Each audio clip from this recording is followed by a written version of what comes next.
Hello everyone, स्वागत है आप सभी का आपके अपने YouTube channel as smart classes में। सीटेट फर्स्ट पेपर के लिए पर्यावरण अध्ययन की हम एनसीईआरटी की बुक 3, 4, 5 की कंप्लीट कर रहे थे, जिसमें क्लास 3 की बुक मैंने कंप्लीट करवा दी थी एक ही वीडियो में। क्लास 4 का भी पार्ट फर्स्ट हो चुका है। जैसे कि मैंने कहा था आपसे कि क्लास 4 का एनसीईआरटी का आपका केवल 2 पार्ट मिलेंगे, 2 पार्ट में ही आपकी क्लास 4 की बुक भी कंप्लीट हो जाएगी। तो आज यहाँ देखिए दूसरा पार्ट है और यहाँ से आपकी क्लास 4 की एनसीईआरटी की बुक भी कंप्लीट कर दी जाएगी। वीडियो स्टार्ट करने से पहले जो भी चैनल पर नए हैं वीडियो को लाइक करके चैनल को सब्सक्राइब जरूर कर लीजिए, साथ ही बेल आइकन को भी प्रेस कर लीजिए ताकि ऐसे ही वीडियो आपको आगे भी मिलते रहें। यहाँ पर देखिए मैंने क्लास 4 की एनसीईआरटी बुक का संपूर्ण निचोड़ रखा हुआ है, मतलब कोई भी पॉइंट नहीं छोड़ा हुआ है। जिससे एग्जाम में पहले कभी क्वेश्चन बन चुका है या आगे भी बनने की संभावना है, सारे पॉइंट्स आपको इसमें मिल जाएंगे।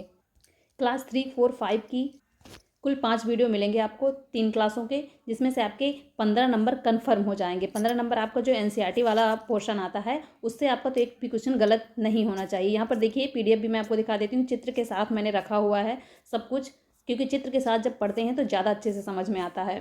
साथ ही इसके पहले वाले वीडियो जिन्होंने ना देखा हो, वीडियो के डिस्क्रिप्शन बॉक्स में लिंक पड़ा हुआ है, वहाँ से देख सकते हैं, क्योंकि सीटेट फर्स्ट पेपर देने वालों के लिए बहुत ही यूज़फुल है ये वीडियो। और यहीं से आपके ईवीएस के 15 नंबर के सारे क्वेश्चन पूछे जाते हैं। तो देखिए इससे पहले हमने अध्याय 10 तक कंप्लीट कर लिया था। यहाँ पर चैप्टर वाइज मैंने एक्सप्लेन रखा हुआ है, अध्याय 11 से हम कंप्लीट करेंगे। तो यहाँ पर देखिए फर्स्ट पॉइंट है फूलों की घाटी, बहुत इंपॉर्टेंट। उत्तराखंड में पहाड़ों के बीच एक ऐसा जगह है जहाँ फूल ही फूल हैं, इसलिए ये फूलों की घाटी कहलाता है। अब एग्जाम में क्वेश्चन पूछ लिया जाता है कि फूलों की घाटी कहाँ पर है, तो आपकी उत्तराखंड में है, याद रखिएगा। नेक्स्ट देखिए मधुबनी, हर बार क्वेश्चन मधुबनी से पूछा जाता है। यहाँ पर देखिए कई सारे पॉइंट्स हैं, किसी न किसी पॉइंट से क्वेश्चन इसमें बन ही जाता है। तो इसको देखते हैं हम। बिहार में मधुबनी नाम का एक जिला है। त्योहारों और खुशी के मौक़ों पर वहाँ घर की दीवारों और आंगन में चित्र बनाए जाते हैं।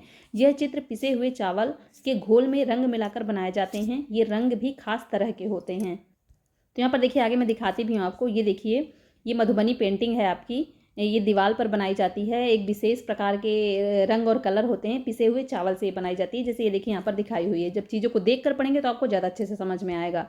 इसी में देखिए नेक्स्ट पॉइंट है, इन्हें बनाने के लिए नील, हल्दी, फूल, पेड़ों के आदि रंगों का इसमें इस्तेमाल किया जाता है। नील जैसे जो कपड़ों में कलर करने वाली नील होती है वो नील हो गई आपकी, हल्दी हो गई, फूल हो गए, पेड़ों के रंग जो होते हैं उनका प्रयोग इन्हें बनाने के लिए किया जाता है। नेक्स्ट देखिए चित्रों में इंसान, जानवर, पेड़, फूल, पक्षी, मछलियाँ आदि जीव जंतु साथ में बनाए जाते हैं। यहाँ पर देखिए मधुबनी पेंटिंग से संबंधित कई सारे पॉइंट्स हैं।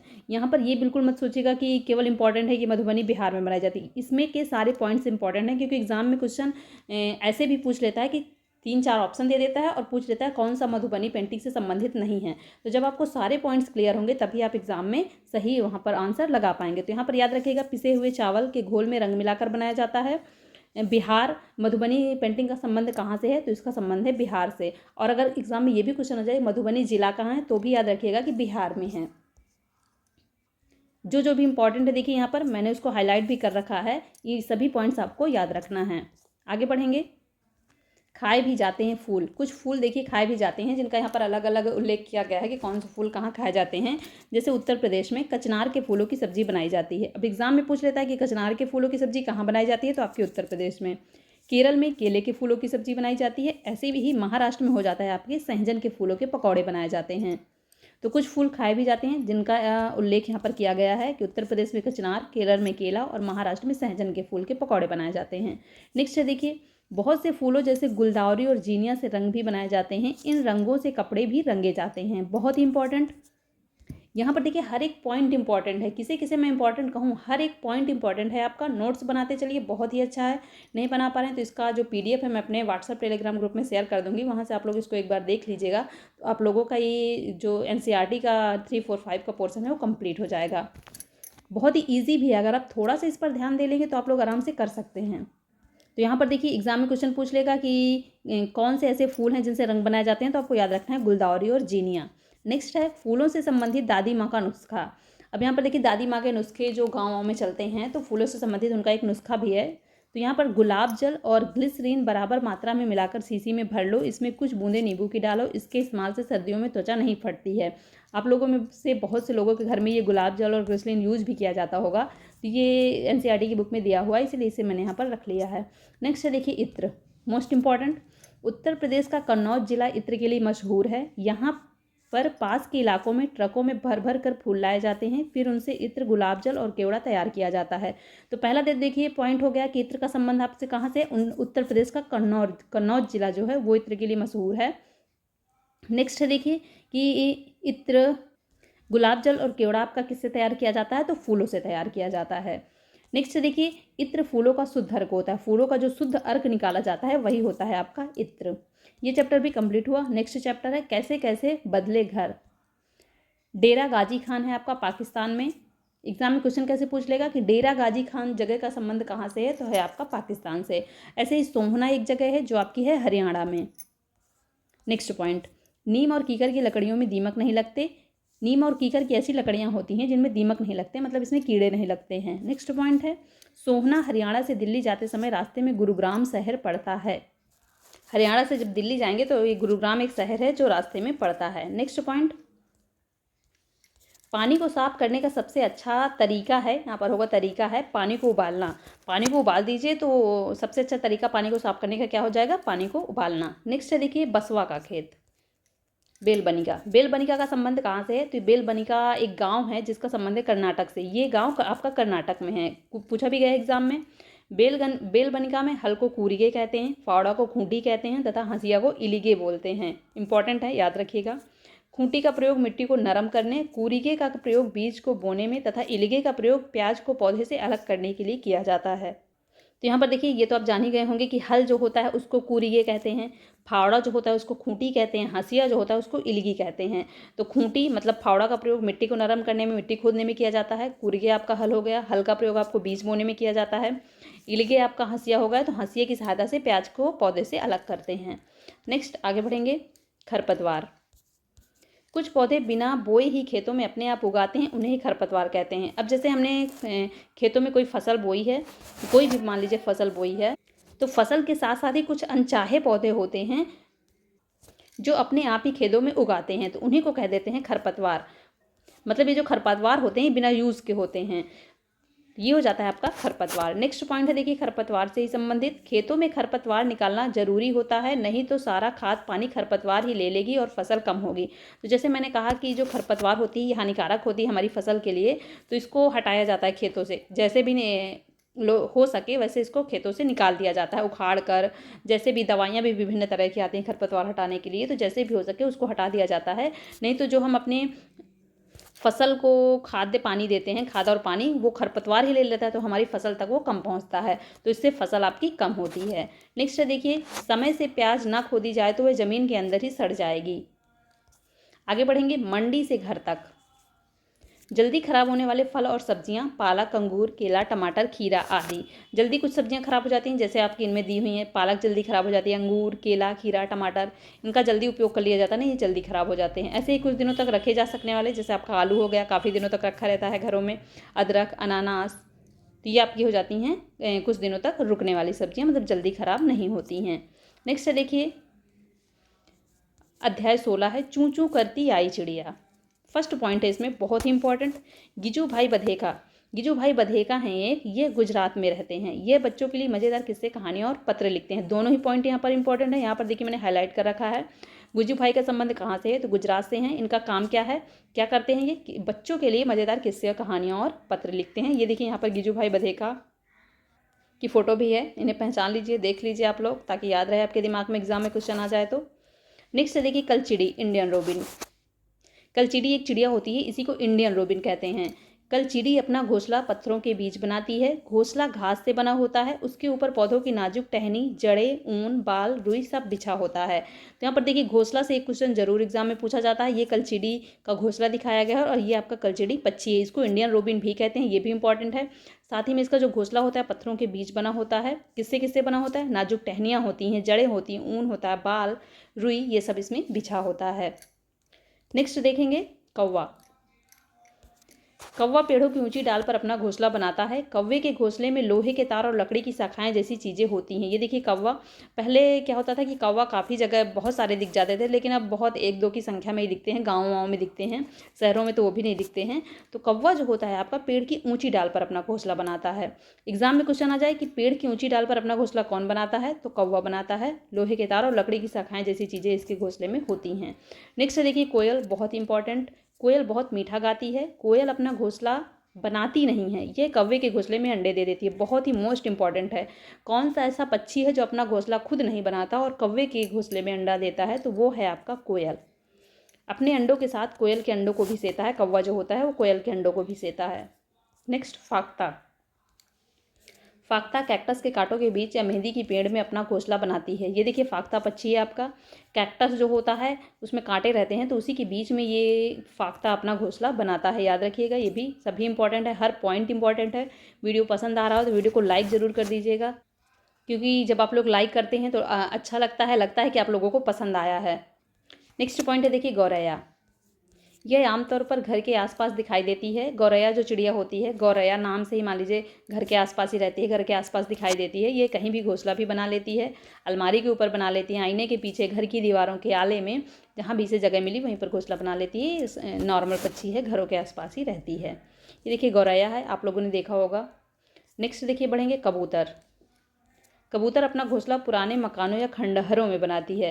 अब फिल्मों में आप लोगों ने देखा होगा कि जो पुराने पुराने मकान खंडहर जैसे होते हैं, वहाँ पर कबूतर आप लोगों ने ज़्यादा तक देखा होगा। तो कबूतर जो होता है पुराने मकानों और खंडहरों में अपना घोंसला बनाता है। तो यहाँ से आपको याद भी आ जाएगा कि हाँ, फिल्मों में सुना था हमने। ये देखिए कबूतर है आपका। नेक्स्ट है देखिए बसंत गौरी। बसंत गौरी जो गर्मियों में टुक टुक करते रहते हैं, पेड़ के तने में गहरा छेद बनाकर उसमें अंडे रखते हैं। बहुत ही इंपॉर्टेंट। बसंत गौरी देखिए, ये आपका बसंत गौरी पक्षी है, पेड़ के तने में गहरा छेद बनाती है, उसके बाद इसमें अंडे रखती है। और ये भी आपको याद रखना है कि टुक टुक की आवाज़ कौन करते हैं गर्मियों में, तो आपकी बसंत गौरी। आगे बढ़ेंगे दर्जन चिड़िया। दर्जन चिड़िया देखिए नाम से ही क्लियर हो रहा है, दर्जन, दर्जी, सिलने वाला। ये अपनी नुकीली चोंच से, मतलब दर्जन चिड़िया की जो चोंच होती है नुकीली होती है, उसी से पत्तों को सी लेती है और उसके बीच में जो थैली बनती है उसी में अंडे देने के लिए तैयार करती है। यह है उसका घोंसला। कहाँ है उसका घोंसला? ये देखिए, इसने पत्तों को सी लिया, दर्जी चिड़िया है ये, और इसी के बीच में अपने अंडे रखती है। दर्जिन नाम से ही कन्फर्म हो रहा है कि दर्जी, सिलने वाली। नेक्स्ट है शक्करखोरा। शक्करखोरा ये किसी छोटे पेड़ या झाड़ी की डाली पर अपना लटकता घोंसला बनाता है। याद रखिएगा कैसा घोंसला बनाता है, ये लटकता घोंसला बनाता है। घोंसले में बाल, बारीक घास, पतली टहनियाँ, सूखे पत्ते, रुई, पेड़ की छाल के टुकड़े और कपड़ों के चीथड़े होते हैं। यहाँ तक कि मकड़ी के जाले भी होते हैं। तो यहाँ पर देखिए शक्करखोरा से संबंधित है। पेड़ की लटकता घोंसला कौन बनाता है पेड़ की डाल पर, तो ये हो जाता है आपका शक्करखोरा। ये देखिए यहाँ पर शक्करखोरा है, ये पेड़ की डाल पर इसका लटकता हुआ घोंसला है। यहाँ पर देखिए बार बार मैं कह रही हूँ, हर एक पॉइंट इंपॉर्टेंट है, कोई भी छोड़ने लायक नहीं है। सभी से एग्जाम में क्वेश्चन बन चुका है, जिनसे नहीं बना उनसे आगे ज़रूर बनेगा, क्योंकि 3, 4, 5 में इतना ज़्यादा कंटेंट नहीं है कि बार बार ये नए क्वेश्चन ढूंढ के लाएं, उन्हीं से बार बार इनको देना पड़ता है। कुछ हाँ क्वेश्चन नए हो जाते हैं। तो यहाँ पर देखिए कोई भी पॉइंट मैंने छोड़ा नहीं है। इसके बाद मैं आपको प्रैक्टिस भी करवाऊंगी, जिससे आपको अच्छे से और समझ में आएगा कि कैसे क्वेश्चन एग्जाम में पूछे जाते हैं। नेक्स्ट देखिए बढ़ेंगे वीवर पक्षी। सभी नर वीवर पक्षी अपने अपने घोंसले बनाते हैं। मादा वीवर उन सभी घोंसलों को देखती है, उनमें से जो सबसे अच्छा लगता है उसमें ही वह अंडे देती है। बहुत ही इंपॉर्टेंट। वीवर पक्षी में क्या होता है कि नर घोंसला बनाता है, मादा चेक करती है, उसको जो भी अच्छा लगा उसी में अंडे दे देती है। नेक्स्ट, पक्षी केवल अंडे देने के लिए घोंसला बनाते हैं। जब अंडों से बच्चे निकल आते हैं तो अपना घोंसला छोड़कर उड़ जाते हैं। बहुत इंपॉर्टेंट है देखिए ये भी कि घोंसला किस लिए पक्षी बनाते हैं, केवल अंडे देने के लिए। जैसे अंडा से बच्चे निकले, वो अपने बच्चे को लेकर उड़ गए। आगे बढ़ेंगे जानवरों के दांत। यहाँ पर देखिए कुछ जानवरों के दांत बताए गए हैं, जैसे गाय के आगे के दांत छोटे, पत्तों को काटने के लिए, घास चबाने के लिए। पीछे के दांत चपटे और बड़े होते हैं। ऐसे ही बिल्ली के दांत नुकीले होते हैं, जो मांस फाड़ने और काटने का काम करते हैं। बिल्ली मांस खाती है, जानते होंगे आप लोग। नेक्स्ट देखिए सांप के दांत होते तो नुकीले हैं, पर वह अपने शिकार को चबा कर नहीं खाता, बल्कि पूरी तरह वो निगल जाता है। देखा होगा आप लोगों ने सर्प को, कोई मेढक को निगल लेता है, चबाता नहीं है उसको, सीधे निगल जाता है।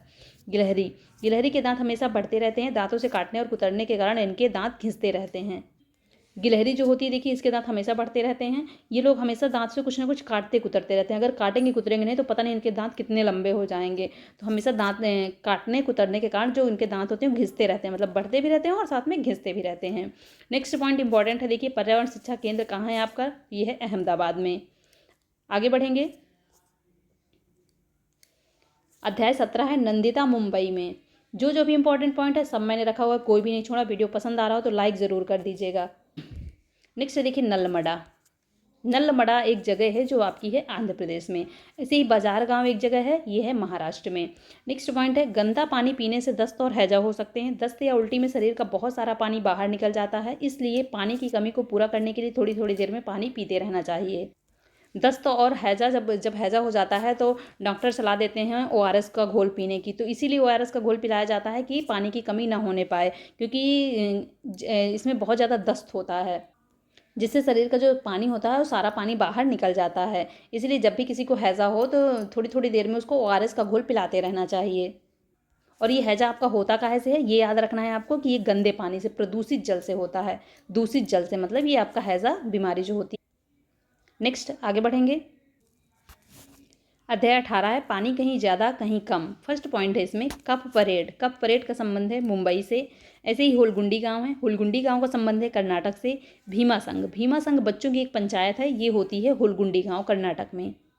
भीमा संघ से संबंधित एक कहानी है एनसीईआरटी की बुक में ही कि वहाँ पर बच्चों की टोली ने मिलकर पानी की व्यवस्था की थी, तो उसी का नाम पड़ गया था भीमा संघ। और इसका संबंध है कर्नाटक के हुलगुंडी गांव से। नेक्स्ट देखिए नलमड़ा। नलमड़ा का संबंध है आंध्र प्रदेश से। ऐसे ही बाजार गांव, बाजार गांव का संबंध है महाराष्ट्र से। नेक्स्ट आगे बढ़ेंगे। जड़ों का जाल। घास की जड़ें बहुत मजबूत होती हैं, इन्हें खुरपी से खोद कर ही निकाला जा सकता है। छोटी छोटी घास यहाँ पर मिट्टी होती है, देखा होगा आप लोगों ने, छोटी छोटी घास होती है। जैसे यहाँ पर देखिए चित्र मैंने दिखाया हुआ है, तो इसकी जो जड़ें होती हैं काफ़ी ज़्यादा मजबूत होती हैं। खुरपी की सहायता से इसको खोद खोद कर निकाला जाता है। घास का पौधा जितना ज़मीन के ऊपर होता है उससे कहीं ज़्यादा ज़मीन के अंदर फैला हुआ होता है, ज़मीन के अंदर होता है काफ़ी ज़्यादा, इसीलिए इसकी जड़ें मजबूत होती हैं। नेक्स्ट है बरगद का पेड़। बहुत इंपॉर्टेंट, इसमें कई सारे पॉइंट्स बनेंगे आपके। जैसे फर्स्ट पॉइंट है बरगद के पेड़ की लटकन, इसकी जड़ें होती हैं, ये टहनियों से निकलती हैं और बढ़ते बढ़ते ज़मीन के अंदर चली जाती हैं। अब बरगद का जो पेड़ होता है आप लोगों ने देखा होगा, उसमें से ऐसे ऐसे जड़ें लटकती रहती हैं, उसमें काफ़ी सारी जो लटकती रहती हैं वो उसकी जड़ें ही होती हैं। बढ़ते बढ़ते ये कहाँ चली जाती हैं, ज़मीन के अंदर चली जाती हैं। जैसे ये देखिए यहाँ पर मैंने दिखाया भी हुआ है, बरगद का पेड़ है देखिए आपका, इसमें जो ऐसे ऐसे लटकती रहती हैं बहुत सारी, ये बरगद की जड़ें ही होती हैं। जड़ें मजबूत खंभों की तरह पेड़ को सहारा देती हैं। दूसरे पेड़ों की तरह जमीन के अंदर भी बरगद की जड़ें होती हैं। अब देखिए बाहर तो लटकती रहती हैं, लेकिन हम ये नहीं कह सकते कि अंदर नहीं होती, लेकिन क्योंकि अगर अंदर नहीं होगी तो पेड़ खड़ा कैसे रहेगा, तो इसकी जड़ें अंदर भी होती हैं और बाहर भी ये देखिए लटकती रहती हैं। जड़ें जो होती हैं भोजन का भंडारण नहीं करती हैं। तो यहाँ पर देखिए बरगद की जो जड़ें होती हैं ये भोजन का भंडारण नहीं करती हैं। नेक्स्ट है देखिए पेड़ काटने के खिलाफ कानून है, अतः इसके लिए सरकारी दफ्तर से लिखित मंजूरी लेनी पड़ती है। जब भी आपको कोई पेड़ काटना है तो ये एक कानून के खिलाफ होता है। अगर आपने चुरा छुपा के काट लिया तो कानून के खिलाफ है। इसके लिए आपको सरकारी दफ्तर से मंजूरी लेनी पड़ेगी कि अगर आप मतलब वो पेड़ आपको कोई दिक्कत दे रहा है, या आपको उस जगह पे कोई घर बनवाना है, आपके अपनी ज़मीन पर कोई पेड़ है, कोई दिक्कत दे रहा है आपको पेड़, तो आपको सरकारी दफ्तर से मंजूरी लेनी होगी कि इस कारण से मैं ये पेड़ कटवाना चाहता हूँ, तभी आप उस पेड़ को कटवा सकते हैं, नहीं तो ये आपका कानूनी होता है। नेक्स्ट है रेगिस्तानी योग। बहुत इंपॉर्टेंट, हर बार को एक क्वेश्चन इससे देखने को मिलता है। तो पहला ही पॉइंट है रेगिस्तानी योग का संबंध कहाँ से है, तो ऑस्ट्रेलिया से। ऑस्ट्रेलिया में एक पेड़ पाया जाता है जिसका नाम होता है रेगिस्तानी ओक। जैसे ये देखिए यहाँ पर मैंने दिखाया हुआ है, ये एक रेगिस्तानी ओक पेड़ है। इसकी ऊंचाई लगभग क्लास की दीवार 10 से 12 फुट के बराबर होती है। इसकी जो ऊंचाई होती है काफ़ी ज़्यादा होती है, 10 से 12 फुट के बराबर, और इसमें पत्तियाँ बहुत ही कम होती हैं। इस पेड़ की जड़ें लगभग 30 पेड़ की लंबाई के बराबर ज़मीन में गहरी जाती हैं जब तक पानी तक ना पहुंच जाएं। अब देखिए इसकी जड़ें कितनी ज़्यादा नीचे होती हैं कि लगभग 30 पेड़ की लंबाई के बराबर। सारे पॉइंट्स इसके इंपॉर्टेंट हैं, नोट कर लीजिएगा। क्वेश्चन बनेगा तो ऐसा भी बन सकता है कि कई सारे पॉइंट्स दे दें और इनमें से किसका संबंध इससे नहीं है। तो जब आपको सारे पॉइंट्स क्लियर होंगे तभी आप ये क्वेश्चन लगा पाएंगे। तो यहाँ पर देखिए ज़मीन के अंदर 30 पेड़ के बराबर लगभग गहरी होती हैं इसकी जड़ें। जब तक पानी तक नहीं पहुंच जाती तब तक नीचे उसकी जड़ें जाती रहती हैं। नेक्स्ट है यह पानी पेड़ के तने पर जमा होता है। जब कभी इस इलाके पर पानी नहीं होता तो वहाँ के लोग इसके तने के अंदर पतला पाइप डालकर पानी निकाल लिया जाता है। अब इसकी जड़ें पानी तक रहती हैं, तो पानी क्या होता है, उसी की सहायता से पेड़ के तने में जमा हो जाता है। और जब भी कभी इस इलाके में पानी नहीं होता तो पेड़ के तने में पतला सा पाइप डालकर लोग इसके अंदर से पानी निकाल लेते हैं। नेक्स्ट है देखिए, मिलकर खाएं।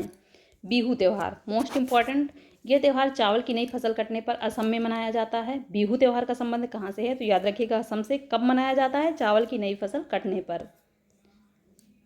सारे पॉइंट्स देखिए इसके भी इंपॉर्टेंट हैं। बिहू 14 जनवरी असमिया कैलेंडर के 10वें महीने माघ की प्रथमा और द्वितीय तिथि को मनाया जाता है। पहले दिन को उरुक्का कहते हैं। इस दिन अस्थायी सेठ छप्पर बनाते हैं जिसे भेला खल कहते हैं और सामूहिक भोज का आयोजन होता है। भेला घर बांस और घास से बनाया जाता है। सभी देखिए इंपॉर्टेंट पॉइंट को मैंने यहाँ पर हाईलाइट कर रखा है, याद रखिएगा इनको, सभी यहाँ पर इंपॉर्टेंट हैं। नेक्स्ट देखेंगे बोरा और चेवा। बोरा और चेवा जो होता है, असम में खाए जाने वाले चावल के 2 प्रकार हैं जो पकने के बाद चिपचिपे हो जाते हैं। तो ये बोरा और चेवा आपका क्या होता है, चावल के प्रकार होते हैं। कैसे पकाएंगे चेवा चावल। अब चेवा चावल है जो इसे अलग तरह से पकाया जाता है। ताव कढ़ाई को ताव कहते हैं असम में, को आग पर रख कर उसमें पानी उबालेंगे और भीगे हुए चावलों से भरी हुई कढ़ाई उस पर रख देंगे तथा उसे केले के पत्तों से ढक देंगे। थोड़ी देर में हो जाएगा चेवा चावल तैयार। तो यहाँ पर देखिए इसकी खासियत क्या है कि इसे केले के पत्तों से ढककर रखते हैं और थोड़ी देर में ही आपका चावल तैयार हो जाएगा। तो ये है आपका चेवा चावल। नेक्स्ट पॉइंट है, इस त्यौहार में खाना जमीन पर बैठकर केले के पत्तों में परोसा जाता है। कौन सा त्यौहार, बिहू त्यौहार। इसमें क्या किया जाता है, खाना जमीन पर बैठाकर खिलाया जाता है, केलों के पत्तों में परोसा जाता है। नेक्स्ट पॉइंट है भात सुक्तो। भात सुक्तो में क्या होता है, चावल और रसे वाली सब्जी परोसी जाती है, ये होता है आपका भात सुक्तो। नेक्स्ट है खाना खिलाना। गुरुद्वारे में एक साथ मिलकर खाना पकाने और खाने को लंगर कहते हैं। गुरुद्वारे में जो होता है लंगर की व्यवस्था होती है, उसमें एक साथ मिलकर खाना पकाया जाता है, सभी लोग मिलकर बनाते हैं और फिर सभी लोग साथ में मिलकर खिलाते हैं। नेक्स्ट है दुनिया मेरे घर में। यदि कुछ बच्चे अपने परिवार के सदस्यों की आदतों जैसे नशीली मादक दवाओं की लत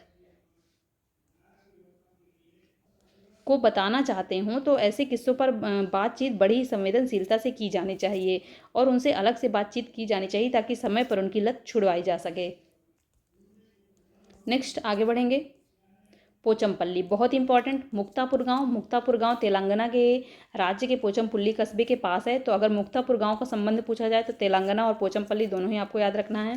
नेक्स्ट है, यहाँ ज़्यादातर परिवार बुनकर हैं, इसलिए इस बुनाई को पोचमपल्ली के नाम से जाना जाता है। तो पोचमपल्ली में क्या होता है कि बहुत सारे परिवार जो हैं बुनाई का काम करते हैं, तो इसी कारण इसको क्या कहा जाता है, पोचमपल्ली के नाम से जाना जाता है। नेक्स्ट देखिए, पोचमपल्ली की तरह भारत के कई इलाकों में कुछ खास चीज़ें बनाई जाती हैं। इन चीज़ों के नाम उस इलाके के नाम से मशहूर हो गए हैं। जैसे कुल्लू की साल हो गई, मधुबनी पेंटिंग बिहार की हो गई, जैसे ऊपर मैंने आपको पढ़ाया, असम की सिल्क हो गई, कश्मीरी कढ़ाई हो गई। तो भारत की कुछ जगह हैं जो अपने चीज़ों के नाम से विख्यात हैं। नेक्स्ट देखिए, दूर देश की बात। मलयालम में चिट्टपन पिता का छोटा भाई, मतलब हम लोग अपनी भाषा में जिसे चाचा कहते हैं, तो मलयालम में उन्हें चिट्टपन कहा जाता है, पिता के छोटे भाई को। नेक्स्ट देखिए, कुजम्मा पिता के छोटे भाई की पत्नी, मतलब चाची जिसे हम लोग कहते हैं, तो कुजम्मा कहा जाता है मलयालम में चाची को। नेक्स्ट है अबू धाबी और उसके आसपास के देश रेगिस्तानी इलाके में हैं, इन्हें रेत के टीले भी कहते हैं। नेक्स्ट देखिए, वहाँ बारिश बहुत कम होती है। क्या कह रहा है यहाँ पर कि अबू धाबी और उसके आसपास के जो देश हैं वो कहाँ पर हैं, रेगिस्तानी इलाके में हैं, इन्हें क्या कहते हैं, रेत के टीले भी कहते हैं। वहाँ बारिश बहुत कम होती है, रेगिस्तानी इलाके में बारिश बहुत कम होती है, ये तो आप लोग अपने दिमाग से भी सोच सकते हैं। वहाँ रेतीली ज़मीन के नीचे तेल होता है, इसलिए तो वहाँ पेट्रोल आसानी से मिल जाता है, वे पेट्रोल पानी से भी सस्ता है।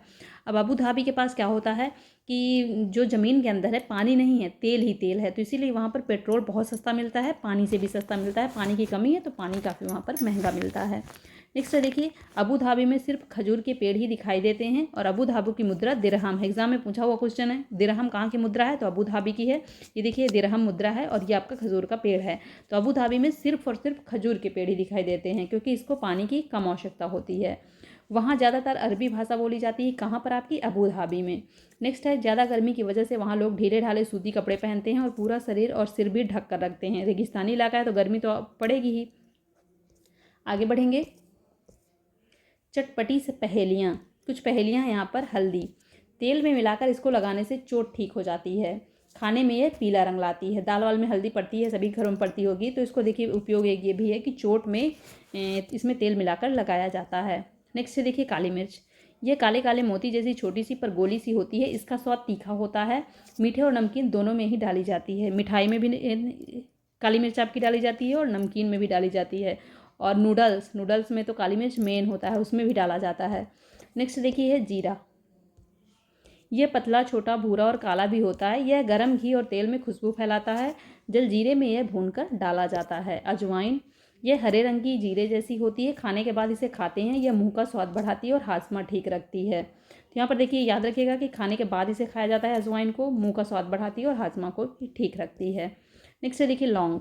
ये कील जैसी दिखती है पर यह एक कली है।